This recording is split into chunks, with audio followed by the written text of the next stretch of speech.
Now, of course, everything is fundamentally in harmony with the Tao.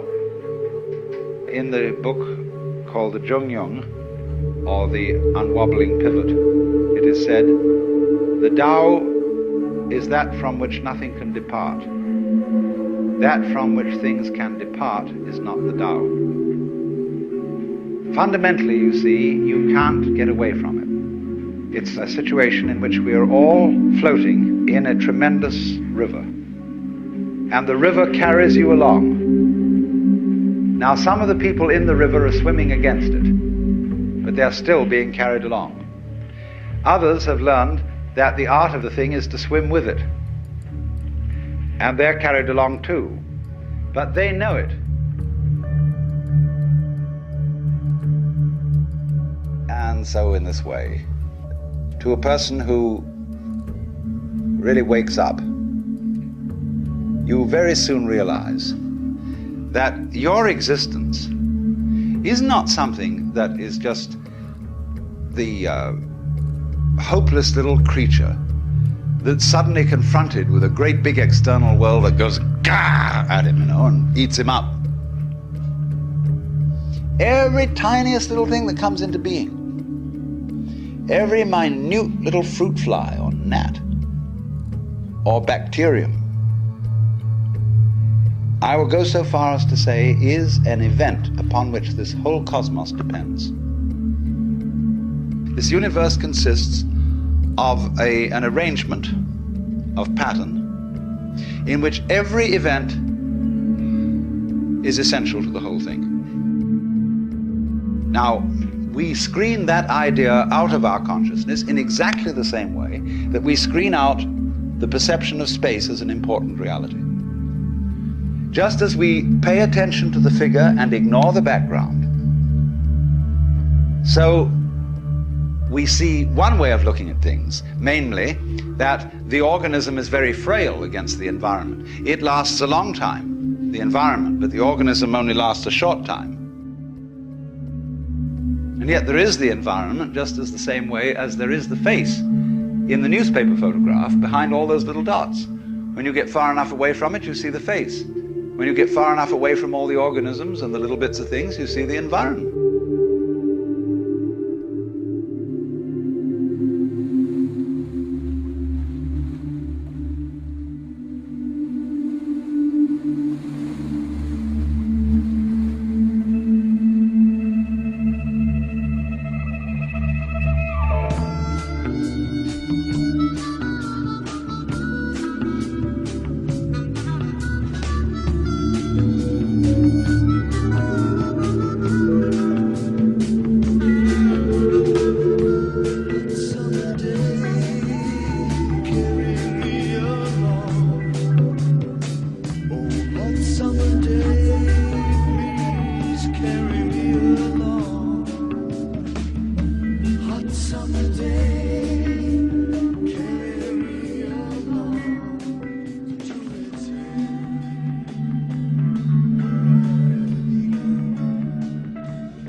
Alan Watts speaking, and I'm this evening on my ferry boat the host to a fascinating party sponsored by the San Francisco Oracle, which is our new underground paper.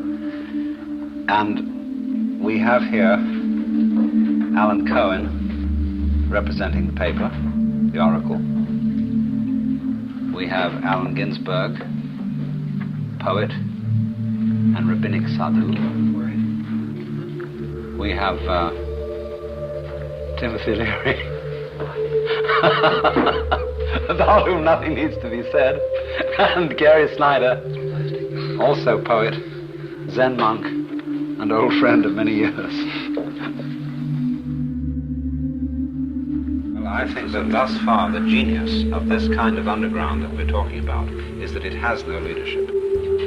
The Western world has labored for many, many centuries under a monarchical conception of the universe, where God is the boss, and political systems and all kinds of law have been based on this model of organically designed instead of politically designed.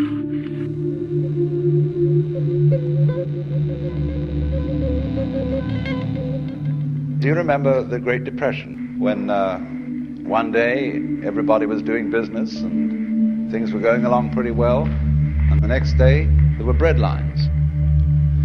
It was like someone came to work and they said to him, "Sorry, chum, but you can't build today. No building can go on. We don't have enough inches."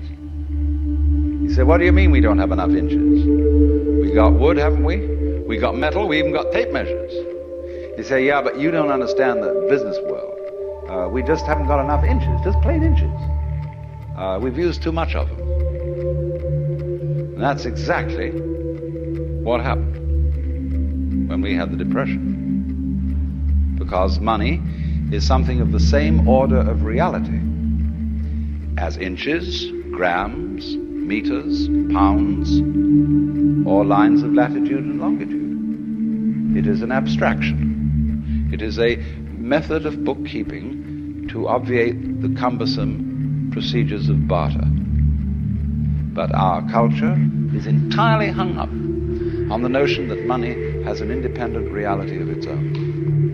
And this is a very striking, concrete example of what I'm going to talk about, of the way we are bamboozled by our thoughts, which are symbols, and what we can do to become unbamboozled. Another example of this fantastic confusion is that not so long ago, the Congress voted a law imposing stern penalties upon anyone who should presume to burn the American flag. And they put this law through with a great deal of patriotic oratory and the quoting of poems and so on about Old Glory, ignoring the fact entirely that these same congressmen, by acts of commission or omission, are burning up that for which the flag stands.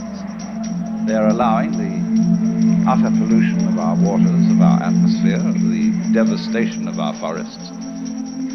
But you see, they don't notice the difference between the flag and the country. As Korzybski pointed out, the difference between the map and the territory. Compare a physical globe and a political globe.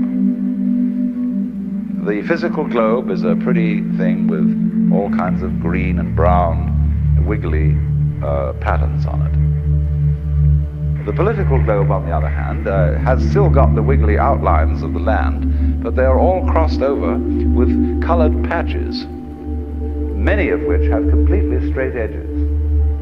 A lot of the boundary between the United States and Canada, once you get west of the Great Lakes, is simply a straight line. It is absolutely a violation of the surface of the territory. And look at the fair city of San Francisco. It's a lovely place, but they planted on the hills of San Francisco a city pattern that was appropriate for the plains of Kansas, a gridiron. And so you get streets that go straight up and that are extremely dangerous, where they should have followed the contours of the hills. And so we put ourselves in boxes. Everything is put in boxes. But actually, everything else in nature doesn't go that way. As, for example, the snail doesn't put itself in a box. The crab doesn't put itself in a box.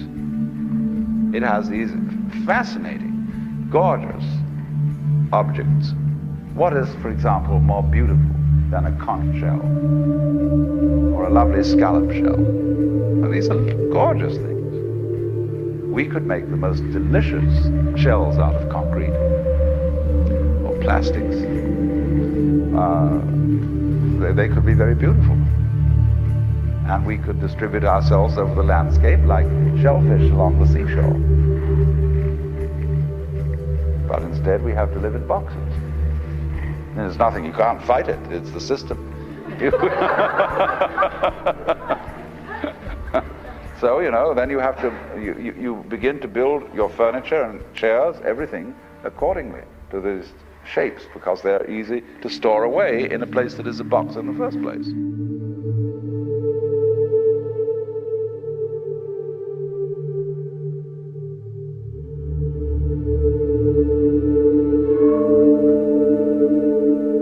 Welcome to my home. We're aboard the ferry boat Vallejo, which is tied up at the north end of Sausalito, close to San Francisco. And this is where I live. And you may think this place is rather weird. But that's because I've always loved weird things. I remember when I was a little boy, people used to say to me, "Alan, you're so weird. Why can't you be like other people?" Well, I thought that was just plain dull, like having the same thing for dinner every day. And as